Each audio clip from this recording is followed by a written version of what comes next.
Assalamualaikum warahmatullahi wabarakatuh. Alhamdulillah senang sekali hari ini saya akhirnya bisa membuat video lagi ya setelah sekian lama vakum. Dan hari ini teman-teman saya ingin berbagi cerita tentang kisah perjalanan saya yang dulunya seperti apa dan sekarang juga seperti apa. Oke baik teman-teman, sebelumnya saya memperkenalkan diri, saya Mawan dan saya ini adalah seorang barber yang sejak tahun 2014 masuk ke dalam dunia potong rambut.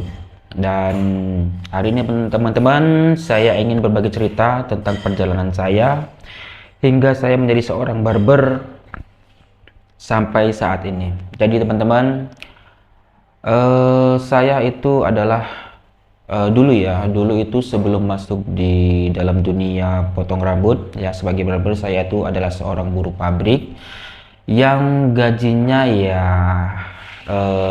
cukup rendah lah di zaman itu gitu. Jadi dulu itu saya tuh dapat gaji dari perusahaan itu 1.800.000 itu ya kalau nggak salah di tahun 2013 sampai 14 ya teman-teman. Dan alhamdulillah setelah saya banting setir menjadi seorang barber, alhamdulillah saya itu merasa cukup ya dengan penghasilan yang saya dapatkan dari keahlian saya.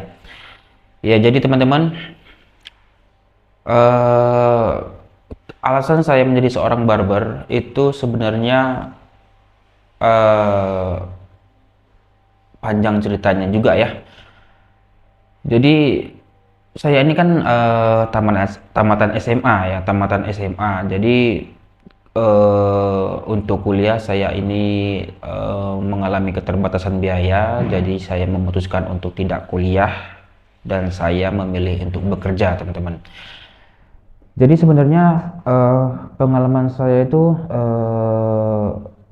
ya cukup banyak dan melelahkan ya teman-teman ya.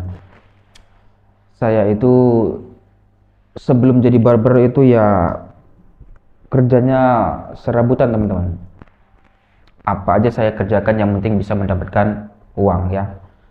Sebelum jadi karyawan pabrik itu saya kerjanya serabutan. Pernah jadi kuli bangunan, pernah jadi tukang jual rujak keliling, pernah jualan es campur, es colding juga pernah. Apa? Narik becak juga pernah, becak dayung sama becak motor. Jadi tukang AC juga pernah, kerja di toko elektronik juga pernah, tanam pipa yang di pinggir-pinggir jalan itu juga pernah teman-teman. Pokoknya masih banyak teman-teman. Dan itu adalah pengalaman saya yang mengajarkan saya untuk dewasa dalam menjalani kehidupan sekarang ini. Jadi untuk teman-teman yang saat ini masih kesulitan dalam mencari kerja, punya tamatan, punya ijazah, tapi masih sulit mendapatkan kerja. Sebenarnya masalahnya bukan apa ya? Sebenarnya itu sebenarnya kita sendiri teman-teman. Kalau menurut saya sebenarnya yang perlu dibangun tuh adalah skill ya teman-teman. Kita itu harus punya skill untuk bisa menang dalam dunia persaingan kerja. Apalagi saat sekarang ini ya, di zaman sekarang ini sangat sulit sekali orang bisa mendapatkan kerja yang baik gitu ya. Jadi teman-teman, saya saranin untuk membangun skill apapun teman-teman itu nantinya akan bisa menjamin kehidupan teman-teman di masa depan. Ya setidaknya bisa memperbaiki ekonomi yang minim dulunya ya. Pokoknya yang lebih baik lah daripada sebelum-sebelumnya. Jadi teman-teman, alhamdulillah setelah saya masuk dalam dunia barber, saya itu merasa penghasilan cukup lah. Pada waktu itu saya itu masih lajang ya, masih lajang. Dan menurut saya itu cukup, penghasilan itu cukup.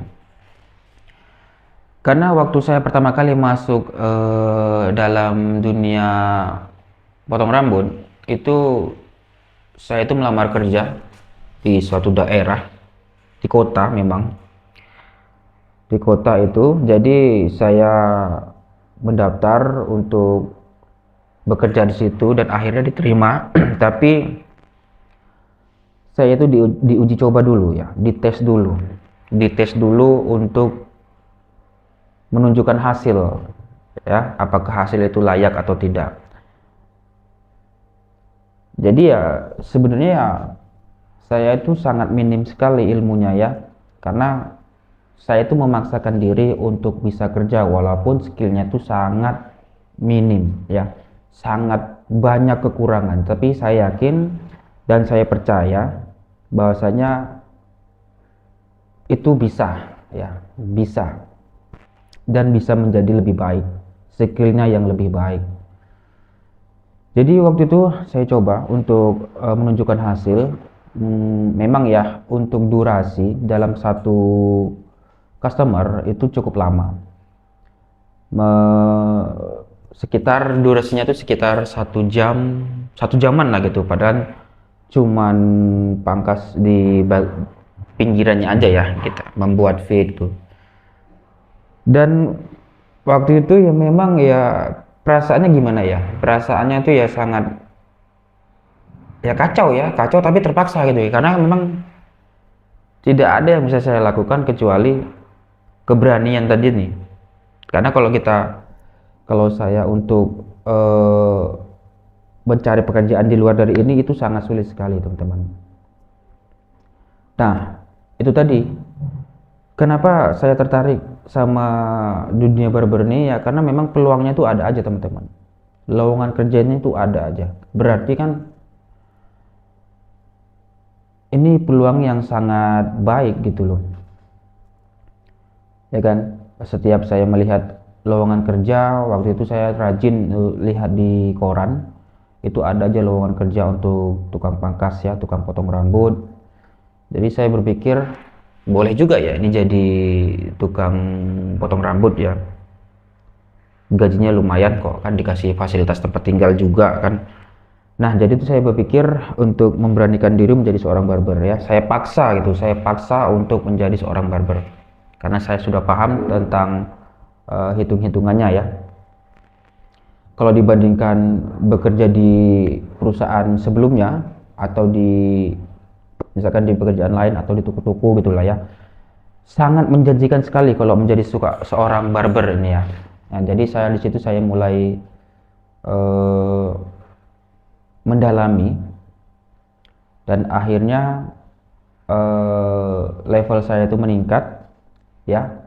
Saya sedikit banyak tahu ya, lama-lama menjadi bisa memberikan sesuai apa yang diharapkan customer ya. Jadi itu kita kembali lagi kepada cerita saya waktu mendaftar di satu outlet barbershop ya. Dulu bilangnya nggak barbershop sih, dulu bilangnya ya tempat tukang pangkas gitu ya, tempatnya biasa-biasa aja. Jadi situ layanannya cuman potong rambut aja ya, dan ada juga pewarnaan rambut ada juga sih, tapi bukan warna fashion ya, warna uban itu untuk menutup uban. Nah setelah itu saya bekerja di situ selama kurang lebih 3 bulan atau 4 bulan gitulah ya teman-teman ya. Di situ saya dapat teman yang bisa membuat saya mengerti dan paham tentang bagaimana cara kerja menjadi seorang barber gitu ya. Jadi secara bertahap saya itu dikasih arahan, dikasih ilmu, dikasih kemantapan dalam pendirian saya untuk tetap semangat, tidak takut gitu ya, kuat mentalnya gitu ya untuk menghadapi berbagai macam customer nih ya. Karakternya kan juga tuh masing-masing kita menghadapinya ya. Nah dari situ waktu pertama kali saya kerja itu saya hitung saya tuh masuk dari jam 11 karena memang saya datangnya pagi sekitar jam 9 atau jam 10. Kemudian saya dites dari jam 11 siang sampai jam 4 kalau nggak salah ya. Dari jam 4 tuh saya mendapatkan beberapa customer dan saya mendapatkan penghasilan yang membuat saya jadi hitung-hitungan gitu. Jadi gini tuh teman-teman, Saya kerja dari jam 11 sampai jam 4 sore. Waktu itu pas hari 17 Agustus ya, karyawannya semuanya tuh pada libur. Jadi cuman saya sendiri yang masuk di situ, dan saya juga dipantau sama yang pemiliknya ya, bosnya. Dan itu akhirnya saya itu dapat beberapa customer dan mendapatkan uang tuh senilai kalau nggak salah 60.000 teman-teman. Nah, saya berpikir di situ dari jam 11 sampai jam 4 tuh saya sudah mendapatkan 60.000. Jadi sedangkan kalau saya bandingkan dengan kerjaan sebelumnya di PT, itu saya dapat 80.000 teman-teman. Itu pun sudah satu harian ya teman-teman, sudah satu harian saya mendapatkan 80.000. Jadi saya berpikir kerja dari jam 11 sampai jam 4 tuh sudah mendapatkan 60.000, apalagi satu harian kan gitu. Nah, misi saya pada waktu itu, bagaimana caranya untuk bisa mendapatkan satu hari itu 100.000 teman-teman. Jadi memang hari-hari terus berlalu, saya itu tidak sesuai target ya, tidak mencapai target apa yang saya mau tadi ya, 100.000 per hari. Itu tidak kesampaian, dan pada akhirnya memang secara perlahan hari demi hari ya terus aku jalani ya. Akhirnya saya tidak mencapai target 100.000 per hari, itu minimal teman-teman, dapat teman-teman. Dan saya senang sekali bisa mendapatkan 100.000 tanpa harus terlalu capek lah ya, terlalu lelah gitu. Kemudian saya tingkatkan lagi target saya, satu hari itu kalau bisa 150.000 gitu. Begitu juga teman-teman, saya jalin terus, jalani, akhirnya sampai sesuai target. Akhirnya sampai di angka 150.000. Di zaman itu ya teman-teman, di zaman itu kalau 150.000 itu sangat besar tuh. Di tahun 2014 ya, di 2014 lah teman-teman. Itu saya sangat bersyukur sekali. Akhirnya saya berpikir memang mungkin inilah jalan ya bagi saya untuk bisa menekuni bidang ini, dunia potong rambut, dengan kemampuan saya ya, dengan kemampuan yang sebenarnya sangat minim sekali ya teman-teman ya. Jadi saya itu belajar ya sesuai jam terbang lah ya teman-teman ya, belajar dari teman, lihat-lihat teman itu hasil bagus tuh bagaimana gitu, memahami customer, permintaannya tuh seperti apa gitu. Jadi itu memang proses ya, jam terbang itu hasil dari jam terbang, kita belajar dengan sendirinya. Jadi itulah teman-teman, sebenarnya ada cerita-cerita yang ingin saya ceritakan sebelum saya benar-benar jadi barber ini ya teman-teman ya. Oke, jadi gini aja lah. Jadi sebelum saya itu berani untuk melamar kerja menjadi seorang barber, saya itu kan di rumah memang sudah punya alat itu teman-teman ya. Sudah punya alat, diberi dari keluarga, itu dipinjemin ya. Saya minjam untuk saya eh, pegang, saya gunakan untuk belajar. Jadi untuk prakteknya itu teman-teman ya, ya teman-teman saya sendiri gitu, di lingkungan saya sendiri kayak keluarga atau teman-teman atau anak-anak. Nah, itu saya panggil untuk saya praktek gitu. Dan ya syukurnya mereka tuh mau ya teman-teman, syukurnya mereka tuh mau. Jadi disitulah saya membangun skill saya, dan pada akhirnya saya memberanikan diri itu tadi ya, memberanikan diri untuk mencari kerja di kota. Sebenarnya saya ini anak desa teman-teman. Jadi itulah manuver saya untuk banting setir ya, jadi dari seorang karyawan menjadi seorang barber. Dan alhamdulillah sampai sekarang saya masih aktif di outlet saya sendiri teman-teman. Jadi saya itu sudah punya usaha sekarang ya teman-teman. Makanya saya ini ingin membangun cerita, berbagi cerita kepada teman-teman yang mungkin saat ini ingin punya usaha ataupun ingin menjadi seorang barber, tapi itu ada keraguan ya tentang, ataupun banyak tanya-tanyanya lah ya, bagaimana sih menjadi seorang barber atau bagaimana sih membangun usaha barbershop itu. Nah, itu tadi. Jadi mungkin sampai sini dulu teman-teman cerita hari ini. Di lain waktu kita akan cerita lagi tentang apa aja lah ya, cerita tentang perjalanan saya menjadi seorang barber sehingga punya usaha sendiri ya teman-teman. Oke, baik, terima kasih. Segitu aja. Salam, ketemu di video berikutnya. Assalamualaikum warahmatullahi wabarakatuh.